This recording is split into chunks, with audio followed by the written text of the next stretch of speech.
রজব মাসের প্রথম জুমা রাসূল করিম সাল্লাল্লাহু আলাইহি সাল্লাম হাদিস শরীফের মধ্যে বলেছেন এবং সাহাবা কেরাম বলেছেন, যখন রজব মাস উপস্থিত হতো, রজব মাস থেকে রমজান পর্যন্ত আল্লাহ রাসূল সাল্লাল্লাহু আলাইহি ওয়াসাল্লাম এই দোয়াটি সব সময় পাঠ করতেন। আল্লাহ, আমার সাথে পাঠ করেন, আল্লাহুম্মা বারিক লানা ফি রজব ওয়া শাবান ওয়া বাল্লিগনা রমাদান। আল্লাহুম্মা, হে আল্লাহ, বারিক লানা, আমাদেরকে বরকত দান করেন, ফি রজব ওয়া শাবান, রজব মাসে এবং শাবান মাসে, এই দুই মাসে আপনি আমাদেরকে কি দান করেন? বরকত দান করেন। এই বরকত, যে বরকতের বরকতে আমরা রমজান পর্যন্ত পৌঁছতে পারি এবং রমজান মাস যেন আমরা পুরো রমজান মাস আমরা যেন রোজা রেখে তারাবির নামাজ আদায় করে নিজের গুনাহ মাফ করতে পারি। এই দোয়া আল্লাহ রাসূল সাল্লাল্লাহু আলাইহি ওয়াসাল্লাম সব সময় পাঠ করতেন।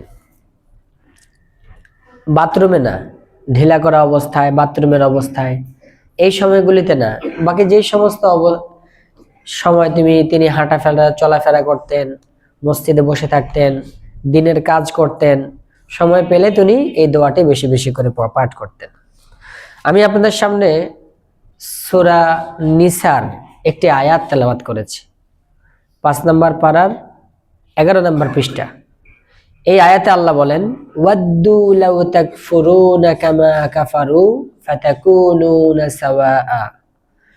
কাফেররা যেরকম ভাবে আল্লাহকে অস্বীকার করে, আল্লাহর কোরআনকে অস্বীকার করে, তারা যেমন কুফরি করে, ওয়াদ্দু, তারা চায়, তারা মনে প্রাণে চায়, লাউ তাকফুরুন, যাতে করে তোমরাও কুফরি করো, তোমরা মুসলমানরা যাতে কুফরি করো, এটা কাফেররা সব সময় চায়।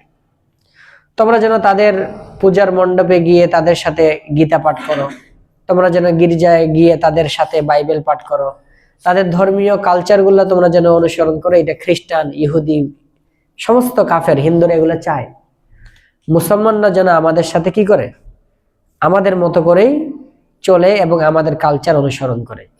এই জন্যই আল্লাহ রাব্বুল আলামিন পবিত্র কোরআনে একটি সূরা নাজিল করেছেন, কুল ইয়া আইয়ুহাল কাফিরুন, অর্থাৎ হে নবী আপনি বলুন, কাফেরদেরকে কাফের বলুন, হে কাফেররা।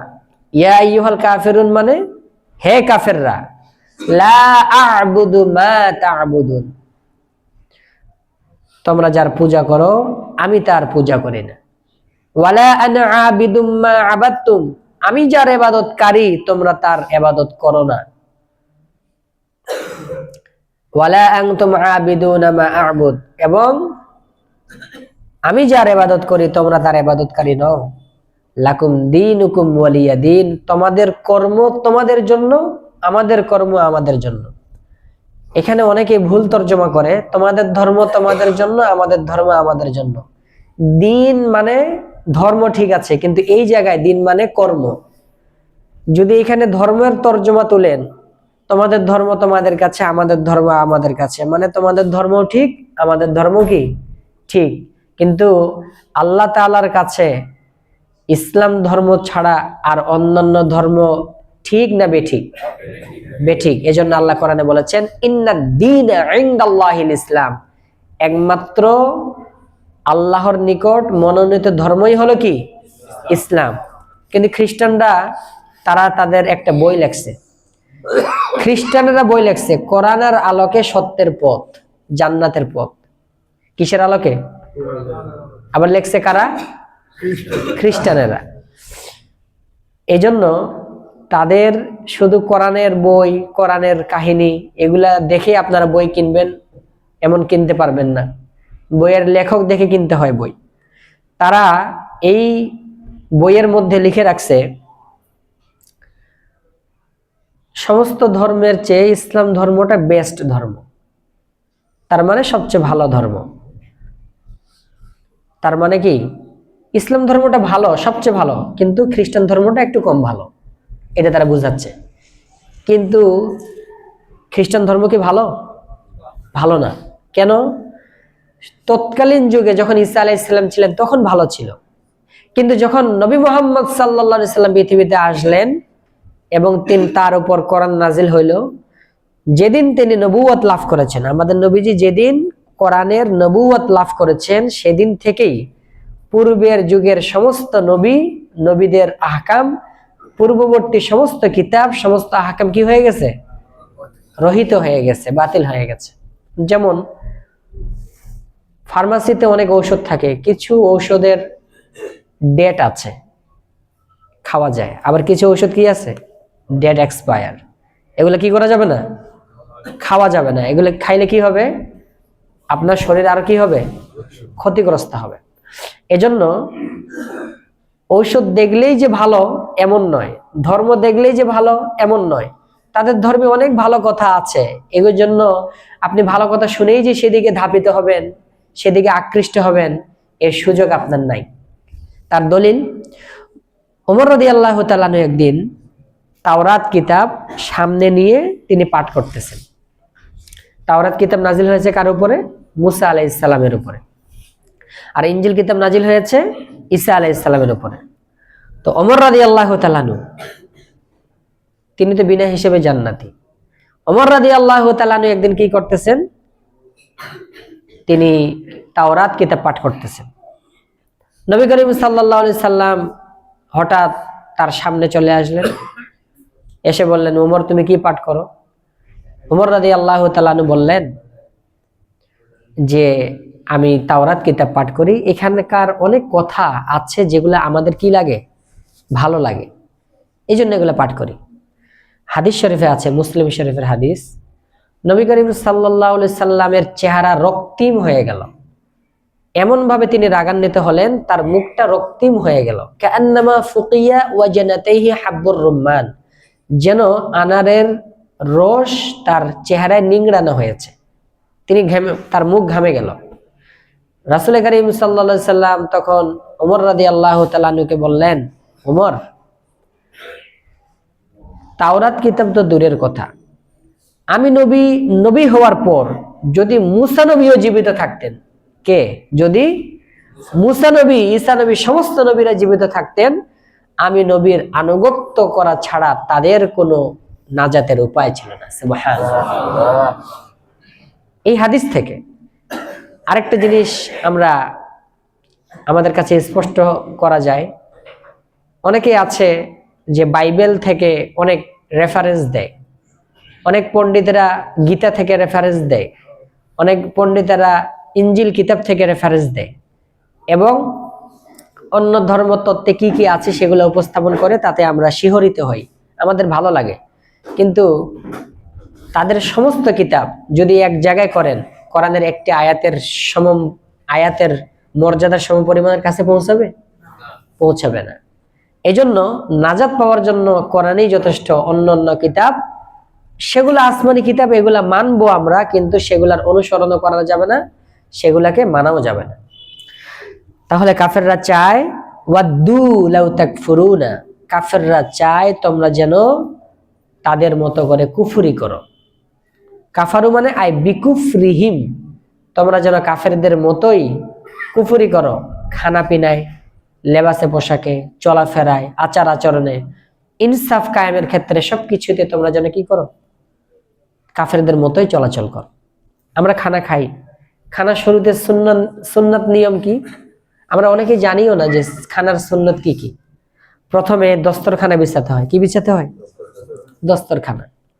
এমন পরিষ্কার দস্তরখানা বিছাতে হয় যেখানে খাবারটা পড়ে গেলে আপনি আবার কি করে খেতে পারি?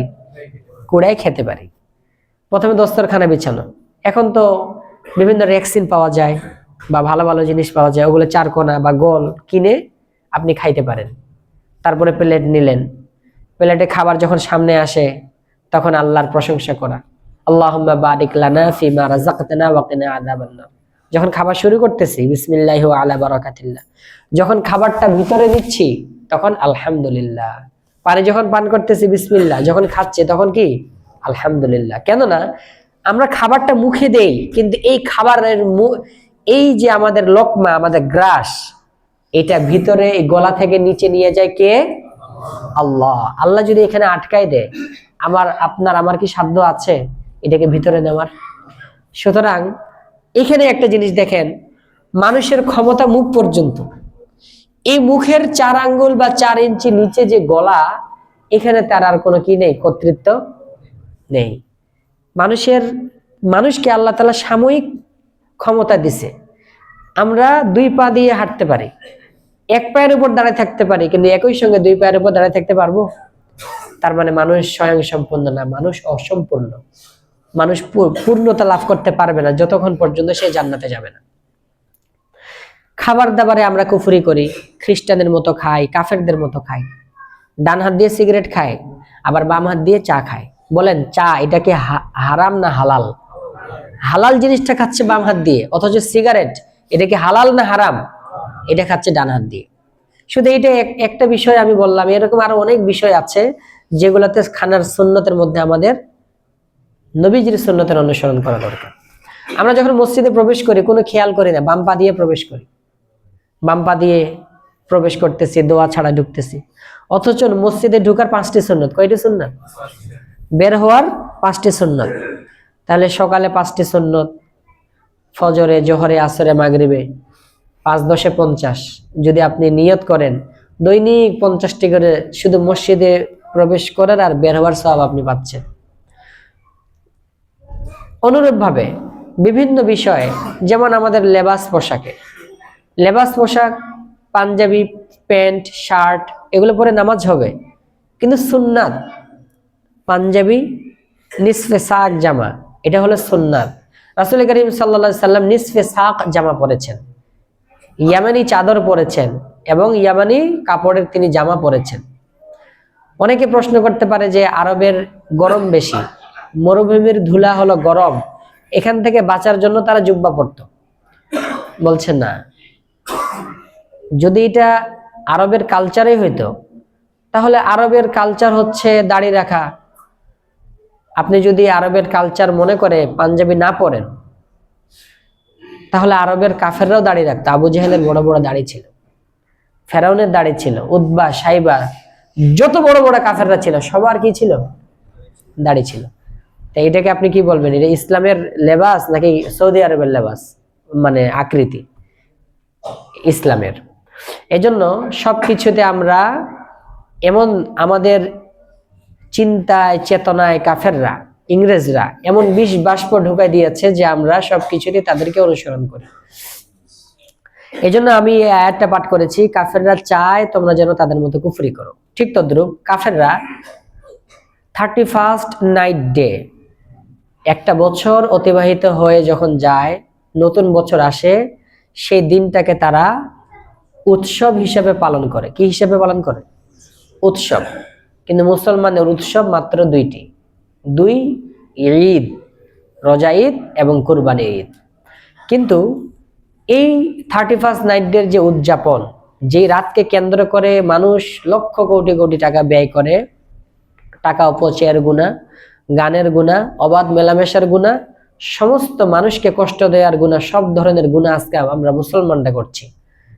কিন্তু এটা আসছে মূলত ইহুদি, খ্রিস্টান আবার কাফেরদের থেকে। সর্বপ্রথম এই দিনটাকে পালন করে পেগার একটা সম্প্রদায় ছিল, নাম ছিল পেগার। এজন্য তাদের ধর্ম মতবাদকে বলা হয় পেগানিজম। তাদের মধ্যে সর্বপ্রথম যে মানুষটা প্রাকৃতিকের পূজা করত তার নাম ছিল জুলিয়াস সিজার। সে প্রকৃতির পূজা করত, সূর্য, বৃষ্টি, চাঁদ, তারকা, গাছ, বাতাস এগুলোর পূজা করত। পরবর্তীতে 8ম খ্রিস্টাব্দে মানে ঈসা আলাইহিস সালামের জন্ম তারিখ থেকেই কিন্তু খ্রিস্টাব্দ শুরু হয়।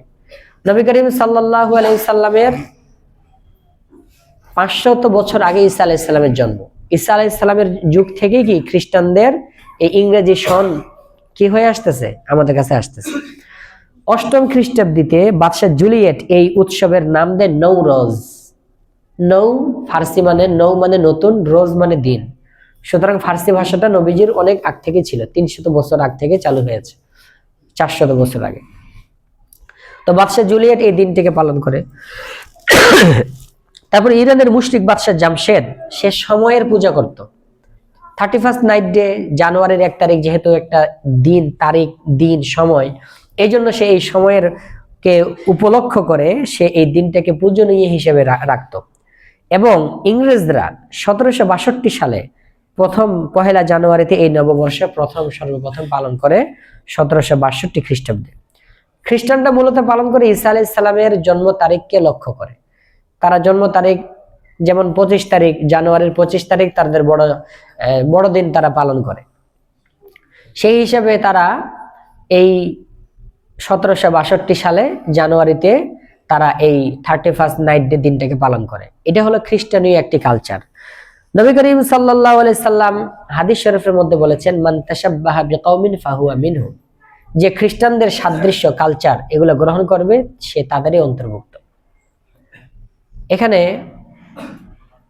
নবী করিম সাল্লাল্লাহু আলাইহি সাল্লামের যে হাদিস, যে তাদের সাদৃশ্য গ্রহণ করবে, অর্থাৎ তাদের ধর্মীয় যে আকীদা, বিশ্বাস, চিন্তা, চেতনা এগুলো যারা লালন করে, যারা বড়দিনকে কি করে শুভেচ্ছা জানায়, এই বড়দিনকে শুভেচ্ছা জানানোর মধ্যে ইমানের নষ্ট হওয়ার কি আছে? সম্ভাবনা আছে।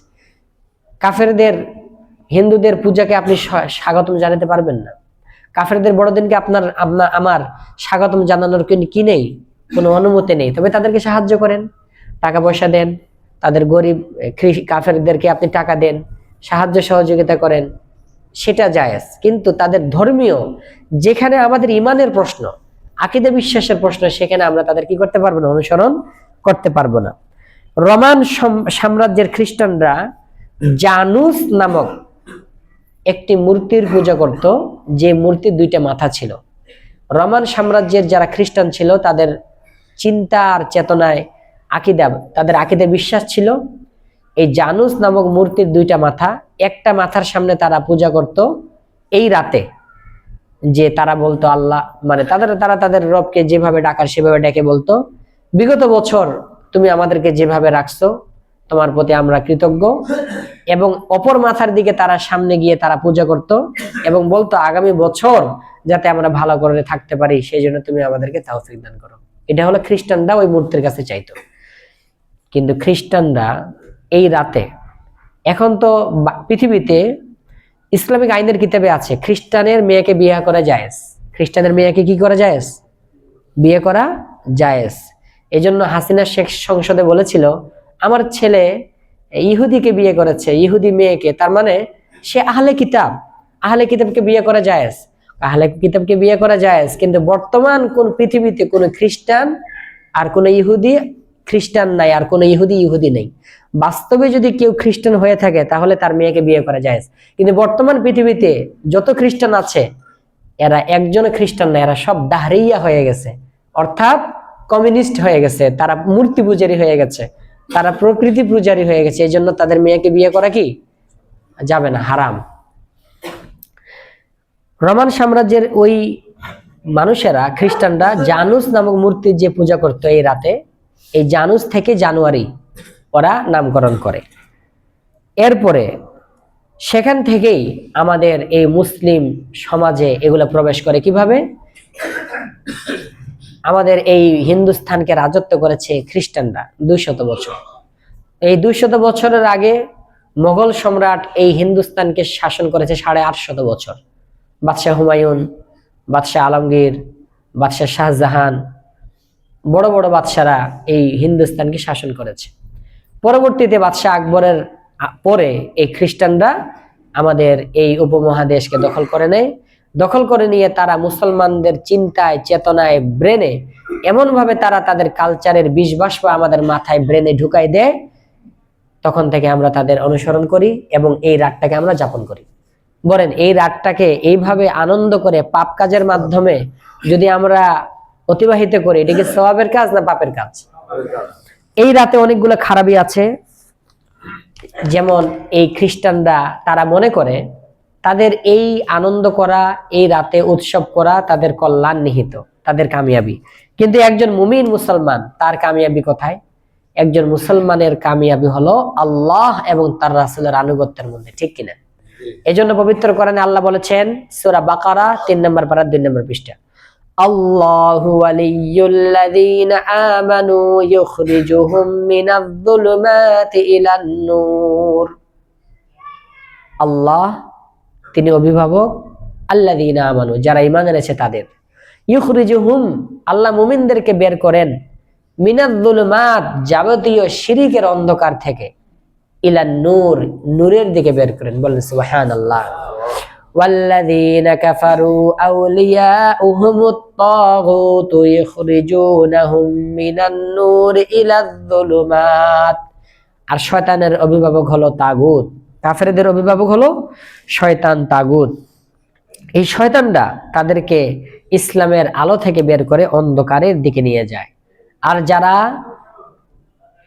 নূরের, ইসলামের নূরের আলো থেকে বের হয়ে কাফেরদের কালচারের, অন্ধকার কালচারের প্রতি যারা ধাবিত হয়, উলাইকা আসহাবুন নার, তারাই হলো জাহান্নামের অধিবাসী, হুম ফিহা খালিদুন, তারা অনন্তকাল সেখানে থাকবে। এজন্য তাদের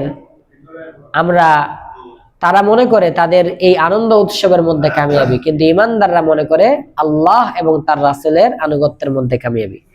এই রাত মুসলমানদের জন্য আনন্দ উদযাপন করা হারাম কেন? পবিত্র কোরআনে আল্লাহ স্পষ্ট ভাষায় বলেছেন, ইয়া আইয়ুহাল্লাযীনা আমানু লা তাত্তাখিযুল ইয়াহুদা ওয়ান নাসারা, হে ঈমানদারগণ, তোমরা প্রত্যক্ষভাবে বা পরোক্ষভাবে কোনোভাবেই তোমরা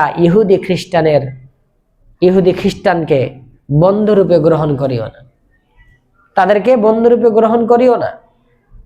অর্থাৎ তাদের ধর্মের আকীদা, বিশ্বাসকে তোমরা লালন করিও না। এবং বা'দুহুম আউলিয়াউ বা'দ, তারা একে অপরের বন্ধু। ইহুদি খ্রিস্টান তাদের মধ্যে দ্বন্দ্ব থাকতে পারে। আল্লাহ বলেছেন সমস্ত কাফেররা একে অপরের কি? বন্ধু। সমস্ত কাফেররা একে অপরের বন্ধু। দেখবেন মুসলমানকে কমিউনিস্টরা, ফ্যাসিস্টরা মারতেছে, বৌদ্ধরা মায়ানমারে মুসলমানদেরকে মারতেছে, হিন্দুরা ভারতে মুসলমানদেরকে মারতেছে, আমেরিকা প্রথমে আফগানিস্তানকে মারলো, তারপরে সিরিয়াকে, ইরাককে, লিবিয়াকে। এখন সে ওইদিকে খাওয়া শেষ, এখন সে চাচ্ছে এশিয়া মহাদেশে ঢুকবে, সেন্ট মার্টিনকে দখল করবে, না হয় যে কোনো ভাবে বাংলাদেশে যে কোনো ভাবে দ্বন্দ্ব লাগাই দিয়ে, জনগণ প্রশাসনের মধ্যে দ্বন্দ্ব লাগায়, তখন বলবে যে এই জনগণকে আর প্রশাসনকে শান্ত করার জন্য আমেরিকার ফোর্স লাগবে। যেখানে তারা স্থান নেবে, হয় সেন্ট মার্টিন নিবে, না হয় ওই আমাদের পার্বত্য চট্টগ্রাম, বান্দরবন, রাঙামাটি, খাগড়াছড়ি, এগুলোকে তারা খ্রিস্টান রাজ্য বানিয়ে সেখানে অবস্থান করে পুরা এই এলাকাগুলোকে তারা শাসন করবে।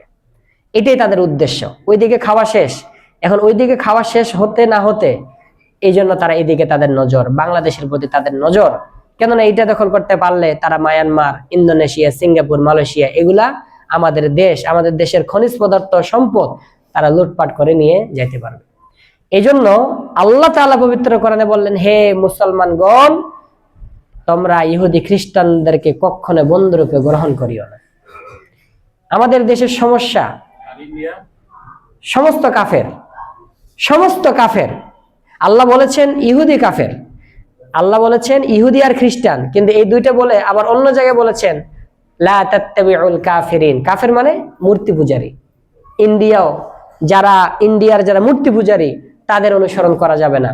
সুতরাং আল্লাহ যেখানে বললেন তোমরা কোনো কাফেরদেরকে বন্ধুরূপে গ্রহণ করিও না, তারা একে অপরের বন্ধু।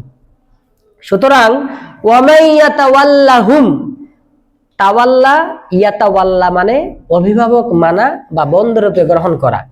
যারা কাফেরদেরকে বন্ধুরূপে গ্রহণ করে, চাই আপনি আমেরিকাকে, জাতিসংঘ বা ইউরোপ ইউনিয়ন পরিষদ বা ইন্ডিয়াকে যদি অভিভাবক মানেন, তাদের কথা শুনেন, তারা আপনাকে ডোনেট করবে এই মনে করে যদি আপনারা তাদেরকে নেতা মানায় আমাদের দেশে পরিচালনা করতে চাই, তাহলে আমরাই ধোঁকার মধ্যে পড়ে যাব, ঠিক কিনা?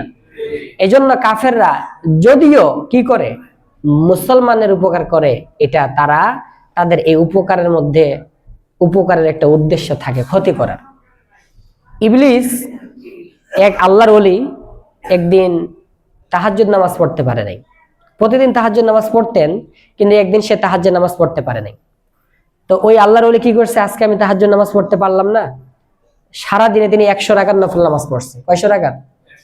এটা দেখে ইবলিসের শরীরে আগুন জ্বলে গেছে। পরের দিন তাহাজ্জুদ নামাজে এসে ঠিক 3টা বাজে ওই ইবলিস ওই আল্লাহর ওলির পা টিপে।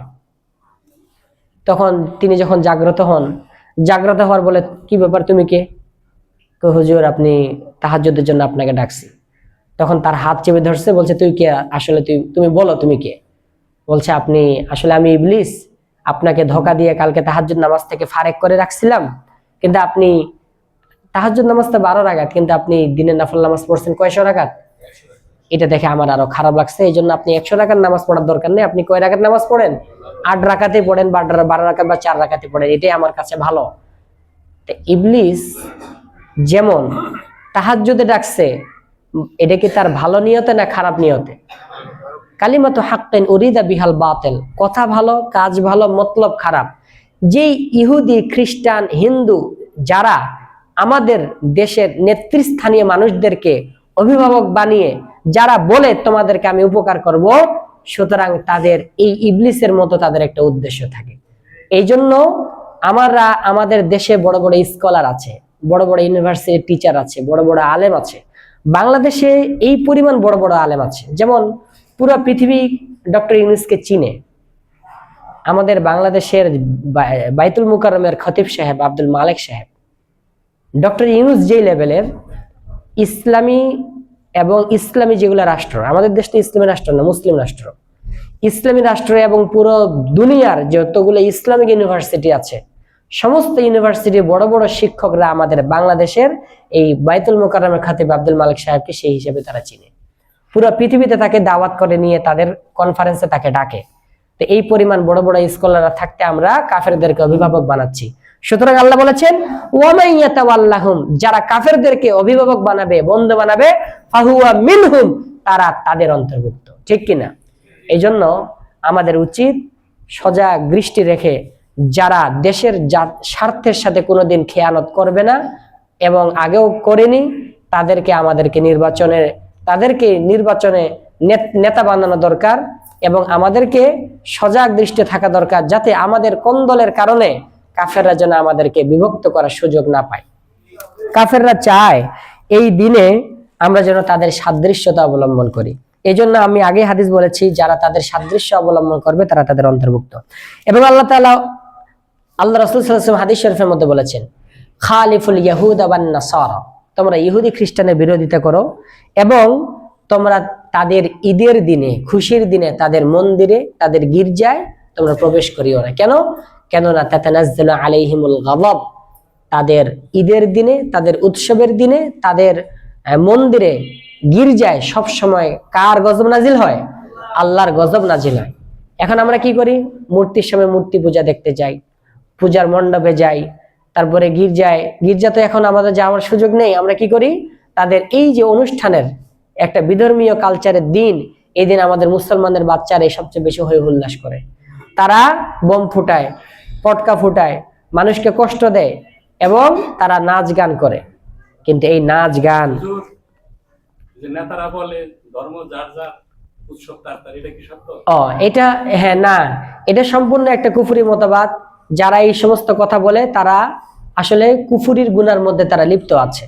লাকুম দীনুকুম ওয়ালিয়া দিন মানে তোমাদের ধর্ম তোমাদের কাছে, আমাদের ধর্ম আমাদের কাছে না, বরং তোমাদের কর্ম তোমাদের কাছে, আমার কর্ম আমার কাছে। বরং তোমরা যদি কুফরি কর্মকাণ্ড করো, এর শাস্তি জাহান্নামে তোমরা পাবে। আমরা যারা ঈমানের উপর চলি, কর্ম করি, এবং আমরা আমাদের কর্ম জান্নাত পাবো। এখন আমরাও যদি গুনাহের কাজ করি, আমরাও জাহান্নামী হয়ে যাব। এই জন্য ধর্ম যার যা উৎসব সবার, এটা একটা কুফরি মতবাদ। এটা যারা বলে, যারা বিশ্বাস করে, যারা তাদেরকে সাপোর্ট করে, তারাও কুফরি গুনার মধ্যে তারা লিপ্ত আছে। এবং এই রাতে কি হয়? এই রাতে নারীদের হয় অবাধ মেলামেশা, ছেলেরা মেয়েদেরকে নিয়ে, মেয়েরা বিভিন্ন বন্ধু বান্ধবদেরকে নিয়ে ঘুরতে বের হয়। এই জন্য রাসূল কারীম সাল্লাল্লাহু আলাইহি ওয়াসাল্লাম হাদিস শরীফের মধ্যে বলেছেন, সিনফান মিন আহলিন নার, 2 প্রকার জাহান্নামী, তাদেরকে আমি এখনো দেখি নাই। এক প্রকার যাদের কাছে চাবুক থাকবে গরুর লেজের মতো, তারা মানুষকে মারবে। বর্তমান পৃথিবীর সমস্ত নেতারা তাদের অনুসারীদেরকে এইভাবে মারে, এই তোমরা যাও, ওইদিকে যাও, তারা ওইদিকে যায়, এইদিকে মিছিল করে, ওইদিকে মিছিল করে, ওইদিকে যাও, ওইদিকে যায়। এই জন্য এরা হলো জাহান্নামী। আরেক প্রকার কারা? ওই সমস্ত নারী কাসিয়াতুন, যারা কাপড় পরিধান করে থাকবে ঠিক, আরিয়াতুন, তারপরে তাদেরকে উলঙ্গ মনে হবে। এবং মুমিলাতুন, তারা অপরকে আকৃষ্ট করবে, মা ইলাতুন, এবং তারা নিজেরাও ছেলেদেরকে দেখে আকৃষ্ট হবে। এই সমস্ত নারীদেরকে আল্লাহ জাহান্নামী বলেছেন। এবং এই সমস্ত নারীদের বেশি পরিলক্ষিত হয় এই রাতে, রাত 12টা বাজে তারা নাচ গান করে, ডিজে পার্টি করে, বিভিন্ন জায়গায় ক্লাবে তারা যায়, এবং এই রাতে গান বাজনা হয়। গান বাজনাকে আল্লাহ সরাসরি হারাম করেছেন। আল্লাহ সূরা লোকমানের মধ্যে বলেছেন, ওয়ামিনান নাস মাইয়াশতারি লাহওয়াল হাদিসি লিয়ুদিল্লা আন সাবিলিল্লাহ বিগাইরি ইলমিন, যারা নাচ গানের, লাহওয়াল হাদিস, লাহওয়ান মানে বিনোদন, আনন্দ, অনর্থক বিনোদন আর হাদিস মানে অনর্থক কথা, অনর্থক কাজ। গানের বাদ্যযন্ত্র যারা খরিদ করে, লিয়ুদিল্লা আন সাবিলিল্লাহ, গানের মাধ্যমে, অনুষ্ঠানের মাধ্যমে যারা মানুষকে আল্লাহর পথ থেকে বিরত রাখতে চায়, বিগাইরি ইলমিন, অজ্ঞতাবশত, উলাইকা লাহুম আযাবুম মুহিন, তাদের জন্য রয়েছে লাঞ্ছনাদায়ক শাস্তি। আপনি গানের অনুষ্ঠান করলেন, আপনার এই গানের অনুষ্ঠানে যতগুলা মানুষ যাবে, যতগুলা মেয়ে পুরুষ এবং মানুষ শুনবে, নাচবে, গাইবে, যত মানুষের কানে এই গানের আওয়াজ যাবে, সমস্ত মানুষের গান শোনার, নাচার গুনাহ যে এই অনুষ্ঠান করবে তার উপরে আসবে, নাউযুবিল্লাহ। অথচ হাদিস শরীফে রাসূল কারীম সাল্লাল্লাহু আলাইহি ওয়াসাল্লাম বলেছেন, আল্লাহ তো নিজে বললেন তাদের জন্য রয়েছে লাঞ্ছনাদায়ক শাস্তি। এবং যারা আল্লাহর পথকে, আল্লাহর রাস্তায় চলাকে যারা উপহাস করে, ওয়ায়াত্তাখিযাহা হুজুয়া, হুজুয়া মানে যারা আল্লাহর রাস্তায় চলাকে ঠাট্টা বিদ্রুপ করে, আরে হুজুররা এগুলা কি বলে, ওনারা তো বলবেই। যারা এই ধরনের মন মানসিকতা নিয়ে এগুলার প্রতি ধাবিত হয়, আল্লাহ বলেছেন উলাইকা লাহুম আযাবুন আলীম, তাদের জন্য রয়েছে যন্ত্রণাদায়ক শাস্তি। এবং এই রাতে আল্লাহ তাআলা, এই রাতে কি হয়, বাদ্যযন্ত্রকে আল্লাহ কেন হারাম করেছেন, তার কারণ হলো রাসূল কারীম সাল্লাল্লাহু আলাইহি ওয়াসাল্লাম সরাসরি বলেছেন স্পষ্ট হাদিসে, ইন্নাল্লাহা হারামাল খামরা ওয়াল মাইসিরা, আল্লাহ তাআলা মদ আর জুয়াকে হারাম করেছেন।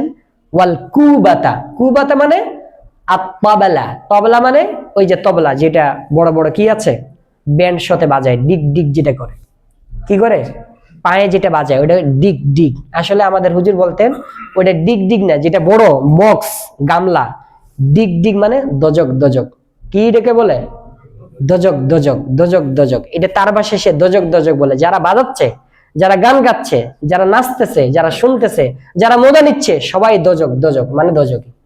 আবার বলতে একটা আছে হারমোনিয়াম, এটা কেরেং কেরেং বলে, কেরেং কেরেং না, এটা কারে কারে বলে, কারে কারে নেবো, কারে কারে নেবো, যারাই আসবে তাদেরকে নেবো, তাদেরকে জাহান্নামে নেবো। এই জন্য এ রাতে কারণ ছাড়া আমরা মানুষকে কষ্ট দেই। আল্লাহ বলেছেন সূরা আহজাবের মধ্যে 22 নম্বর পারা 5 নম্বর পৃষ্ঠা, ওয়াল্লাযীনা ইউযুনাল মুমিনিনা ওয়াল মুমিনাত, যারা মুমিনদেরকে কষ্ট দেয়, মুমিন পুরুষ এবং মুমিন নারীদেরকে, বিগাইরি মাকতাসাবু, অপরাধ ছাড়া। মুমিন পুরুষ মুমিন নারী কোনো অপরাধ করে নাই, তারপরেও যারা মুমিন পুরুষ মুমিন নারীদেরকে কষ্ট দিবে, ফাকাদ ইহতামালু বুহতানা ওয়া ইসমান মুবিনা, আল্লাহ বলেছেন তারা স্পষ্ট গুনাহের বোঝা এবং বিরাট বড় অপবাদের গুনাহের বোঝা তারা নিজের উপর বহন করল। এজন্য মুমিনদের কষ্ট দেওয়া কথা আল্লাহ জোরদার করে, এত কঠিন করে বলেছেন কেন? আল্লাহ শিরিকের গুনার কথা খুব রাগান্বিত অবস্থায় বলেছেন, আর মানুষকে কষ্ট দেওয়ার কথা খুব রাগান্বিত অবস্থায় বলেছেন, এবং আল্লাহর হুকুমের কথা বলেছেন। অনেক মানুষ আছে নামাজ পড়ে না, রোজা রাখে না, এক ওয়াক্ত নামাজ না পড়লে 2,88,00,000 বছর জাহান্নামে জ্বলবে, এটা আল্লাহর হক। আপনি নামাজ পড়লেন না, আল্লাহ মাফ করে দিতে পারে, কিন্তু আপনি মানুষের 1 টাকা মারলেন, মানুষকে আপনি গুম করলেন, মানুষকে আপনি খুন করলেন, মানুষকে আপনি দিনের পর দিন কেস মামলায় লটকায় তাদেরকে আপনি নির্যাতন করলেন, আল্লাহ কোনোদিন এটা কি করবেন না, মাফ করবেন না। যারা মুমিনদেরকে কষ্ট দেয়, মানুষদেরকে কষ্ট দেয়। শেখ সাদী রহমতুল্লাহ আলাইহির একটি ঘটনা আমরা পড়েছি গুলিস্তান কিতাবের মধ্যে। ইরাকের মধ্যে একজন বাদশা ছিলেন, তার নাম ছিল নওশেরওয়াহ। উনি ইনসাফ ভিত্তিক বিচার করতেন, আর ইরাকের যে বাগদাদ শহর, ওই বাগদাদের নাম তিনি সর্বপ্রথম দেন। বাগ মানে বাগান, দাদ মানে ইনসাফ, তখন ফার্সি ভাষা ছিল। আল্লাহ রাসূল সাল্লাল্লাহু আলাইহি ওয়াসাল্লাম স্বয়ং এই বাদশার প্রশংসা করেছেন। নবী করিম সাল্লাল্লাহু আলাইহি ওয়াসাল্লাম কয়েকজন কাফেরের প্রশংসা করেছেন, তার মধ্যে এক ছিল বাদশা নাজাশী, তিনি গোপনে ইসলাম ধর্ম গ্রহণ করেছেন। আরেকজনের প্রশংসা করেছেন হাতেম তাই, আরেকজনের প্রশংসা করেছেন এই বাদশাহ নওশারওয়ার। তার একটা ঘটনা আমরা পড়েছি, এই ঘটনা বলে আমি শেষ করে দিচ্ছি। বাদশাহ নওশারওয়ার ঘটনা সবার আছে জানা। এক বনে একবার তিনি গেলেন শিকারে এবং অনেক শিকার করে ফিরে এলেন শিবিরে। তারপর রাজপাচক মানে বাবুর্চি রাজপাচক তৈরি করে খানা পিনা ও গোশত কাবাব। রাজার শিবিরে নেই তো কোনো অভাব, কিন্তু একই অবাক কাণ্ড, শূন্য যে লবণের ভাণ্ড। লবণ আনতে রাজার সেবক ছুটল গ্রামের পানে। রাজা বললেন, ওহে সেবক আমার কথা যাও শুনে, আনবে লবণ নেই তাতে দোষ, যদি আদায় করে মূল্য তার, নইলে তা খুলে দিবে জুলুমের দুয়ার এবং রাজ্য আমার হবে সারখার। বিনয়ের স্বরে সেবক বলে, বাদশা নামদার, সামান্য এই লবণে কি হবে আর? গোস্ত টোস্ত সব রেডি, হরিণের গোস্ত সবকিছু, খাওয়া দানা সব রেডি, কিন্তু রান্না করবে লবণ নাই। লবণ আনতে যাচ্ছে এক সৈনিক। রাজা বললেন, এদিকে আসো, কাছে আসো, লবণ আনতে যাচ্ছ, যেটুক লবণ আনবা ওইটুক লবণ তুমি লবণের মালিককে মূল্য দিয়ে লবণটা নিয়ে আসবা। জোর করে বাদশাহ আসছে, বড় নেতা আসছে, বড় বাদশাহ আসছে, এমপি আসছে, আমার কথা ধমকে দেখায়, তুমি এমনি সৈন্যের পোশাক পরে আছো, তোমাকে দেখে ওরা ভয়ে দিয়ে দিবে, কিন্তু তুমি যদি টাকাটা না দাও। অনেক পুলিশকে আমি দেখছি। আমি গত মাসে যখন বাসা থেকে আসতেছি, কমলাপুর থেকে কাকরাইলে আসছি, কাকরাইলে এসে একটা রিক্সা নিয়েছি মালিকবাগ পর্যন্ত। আমি রিক্সায় উঠছি, আমার সঙ্গে একজন পুলিশ উঠছে, উঠে গেল, এই রামপুরে নামছে, কিন্তু টাকা না দিয়ে সে নামে গেল। আমি নিজে দেখছি, এবং কি আমি অনেকবার দেখছি। আমি নারায়ণগঞ্জে যখন যাই, বন্ধন বাসে উঠি, উৎসবে বাসে, এরা উঠে নামে যায়, উঠে নামে যায়, একটা পাওয়ার দেখায়। তুমি কিছু বলবা, বাস জায়গা মতো তোমাকে কি মারি দিব, সিগনেচার করে দেবো, কেস মামলা দিয়ে দেবো। সুতরাং ওই বাদশাহ নওশারওয়ার বলেন, তুমি যে লবণ আনতে যাচ্ছ এইটার মূল্য তুমি দিবা, তারপরে লবণটা আনবা। তখন ওই সেবক বলে, জাহাপনা এই সামান্য লবণে আনতে গেলে আবার লবণ দিতে হবে? তখন বাদশাহ বলে, এভাবে সামান্য দিয়েই জুলুমের হয়েছে বুনিয়াদ, পরে জনে জনে জুলুম বেড়েছে বহু গুণে, কেউ শোনেনে ফরিয়াদ, এভাবে রাজ্য হয়েছে বরবাদ। তখন শেখ সাইদ রহমতুল্লাহ আলাইহি পুরা ঘটনাকে একটা কবিতার মধ্যে নিয়ে আসে। প্রজার বাগান থেকে রাজা যদি ছেড়ে একটি ফল, সমূলে বৃক্ষ উপড়ে ফেলে তার সৈন্য দল। প্রজার বাগান থেকে রাজা যদি ছেড়ে একটি ফল, সমূলে বৃক্ষ উপড়ে ফেলে তার সৈন্য দল। রাজা যদি একটি ডিম তুলে আনে, সৈন্য দলে খায় আস্ত মুরগি শিখে ভুনে। মৃত্যুর থাবায় দুনিয়া ছেড়ে জালিম তো চলে যায়, মজলুমের বদদোয়া চিরকাল রয়ে যায়। ঠিক কিনা? বাহুবল ও পদের প্রতাপ আছে বলে, গরিবের ধন করোনা আত্মসাৎ ছলে ও বলে। হাড় ও কাটা হয়তো গলা দিয়ে নেমে যায়, কিন্তু পেটে গিয়ে বিঁধবে যখন মরবে অশেষ যন্ত্রণায়। সুতরাং যারা দেশের সাথে, দেশের জনগণের সাথে মানুষের সম্পদ লুটপাট করে যারা আজকে আনন্দ করতেছে, হয়তো আজকে মাছ গোস্ত খায় একটু আনন্দ ফুর্তি করতেছে, যখন তাদের এই পেটে যাবে, মরণ যন্ত্রণা আসবে, সারা জীবনে যতগুলো আনন্দ করছে প্রত্যেকটা সেকেন্ড এক একটা লক্ষ কোটি কোটি মৃত্যুর মতো একসঙ্গে সমস্ত আরামের যন্ত্রণা আল্লাহ তাআলা মৃত্যুর সময় তাকে দেবে।